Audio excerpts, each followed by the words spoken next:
Bonjour à tous et bienvenue sur Corrèze Télévision. Aujourd'hui, je suis au refuge animalier Bortois en compagnie de son président Alexandre Chauvet qui lance une cagnotte Litchi pour créer un nouveau bâtiment au sein du refuge. Alors bonjour Alexandre. Bonjour à tous. Pour présenter, où sommes-nous? Qu'est-ce que le refuge animalier Bortois? Alors, refuge animalier Bortois est un des 3 refuges situés en Corrèze, le seul et unique refuge de Haute-Corrèze, situé à Bord-les-Orgues, limitrophe Cantal-Puy-de-Dôme. Nous sommes un refuge fourrière, nous sommes conventionnés avec 25 communes autour de Bord-les-Orgues sur 3 départements, Cantal, Corrèze, Puy-de-Dôme. Et nous accueillons tous les chiens en divagation sur les 25 communes qui sont conventionnées fourrières avec notre refuge. Et nous prenons les abandons pour des diverses raisons, des décès, des abandons, des gens qui ne veulent plus leurs chiens avec ce X ou Y raison. Et on accueille ces chiens et on leur retrouve une autre famille. On les teste, on les observe. Et nos bénévoles travaillent toute la semaine à ce sujet-là pour voir si c'est compatible, chien, chat, enfant, compatible en appartement, en extérieur. On essaie de leur retrouver une bonne famille. Derrière nous, une capacité de combien de chiens? Alors nous on a 12 box, donc normalement on voudrait avoir 12 chiens, pas plus. Mais en moyenne notre refuge tourne toute l'année entre 15 et 25, 27 chiens maximum.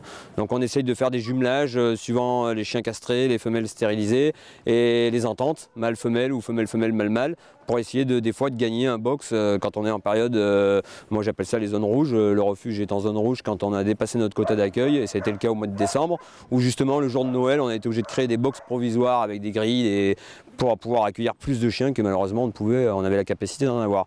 On essaye de laisser aucun chien sur le carreau et de pouvoir tous les accueillir, mais des fois c'est compliqué. Des bénévoles qui sont là aussi? Des bénévoles, on tourne avec une dizaine de bénévoles, donc chacun a une petite tâche précise. On a des bénévoles qui gèrent la page Facebook, on a des bénévoles qui gèrent les pages Pet Alert, Alerte Animaux, c'est sur les réseaux sociaux pour diffuser les chiens qui divaguent et qui recherchent leur propriétaire. On a des bénévoles qui sont là les dimanches, les jours fériés, 14 juillet, 15 août, 1er de l'an, Noël, pour nourrir les chiens, les soigner, soins vétérinaires.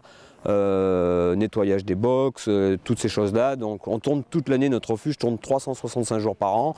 Il n'y a pas un jour où on est fermé, on est obligé de nourrir les chiens tous les jours. Donc le refuge animalier Bortois est un refuge, il n'est pas affilié à la SPA. Quelle est la différence? Alors on est un refuge indépendant, il porte son nom, on n'est pas affilié à la SPA puisqu'en France il y a 60 refuges qui sont affiliés à la SPA dont leur siège social est à Paris, et il y a 260 refuges indépendants qui sont sous la coupole de la Confédération nationale des refuges indépendants où le siège social est à Lyon.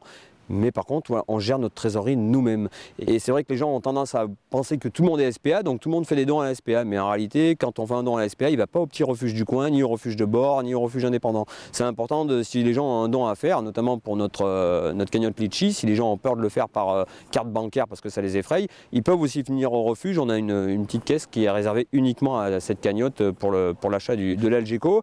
Mais aussi pour les autres dons, autant qu'ils viennent nous voir. On fait des reçus fiscaux, on fait partie on est agréé à la loi 1901, association d'utilité publique, donc on peut faire un reçu fiscal pour faire une déduction des impôts, mais on n'est pas refuge SPA. Et donc là, en début d'année, vous lancez une cagnotte Litchi, pourquoi ?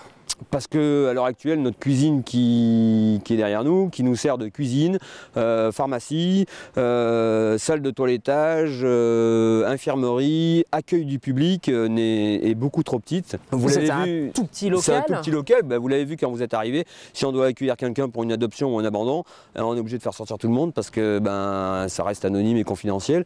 Et du coup, voilà, les bénévoles ont besoin d'une salle aussi pour boire leur café, tout ça. Donc c'est vrai, quand on a de l'administratif à faire et qu'il y a toutes les gamelles de nourriture qui sont au milieu de cette cuisine, on est très étroit, donc on souhaite investir sur un Algeco afin d'avoir un local extérieur qui nous sert uniquement pour l'administratif et l'accueil du public. 4 000 €, donc jusqu'à mi-mars, donc un nouvel bâtiment. Qu'est-ce qu'on peut aussi vous souhaiter pour cette nouvelle année? Comme tous les refuges de France, je pense, moins d'abandon, que les gens réfléchissent avant d'acquérir un animal sur les besoins qu'il a, notamment les chiens de grande taille ou même les chiens de petite taille, être sûr que ça soit bien réfléchi. Hein. Quand on prend un animal, ça doit être une décision familiale, réfléchir bien à l'investissement financier qu'on va pouvoir accorder à cet animal, puisqu'un animal a des coûts vétérinaires, des soins, des nourritures, suivant la taille de l'animal. Et les gens, souvent, ils prennent des animaux sans réfléchir, et puis au bout d'un certain temps, on se dit, il y a quelque chose de trop dans la famille. Donc si l'animal est pucé, ils sont obligés de venir nous voir et de faire une démarche d'abandon, parce qu'on va retrouver la traçabilité du propriétaire grâce à la puce et à notre accès ICAD. Malheureusement, la plupart des abandons, les animaux ne sont pas pucés, et c'est des animaux qui sont largués dans un village voisin pour ne pas être retrouvés, ou par-dessus l'enceinte du refuge, tout simplement pour qu'on ne retrouve pas la traçabilité des anciens propriétaires. Merci de nous avoir accueillis. Donc la cagnotte elle est à retrouver sur la plateforme Litchi jusqu'à peu près mi-mars. Je vous souhaite une bonne journée et puis à très bientôt sur Corrèze Télévision. Merci à vous et à bientôt.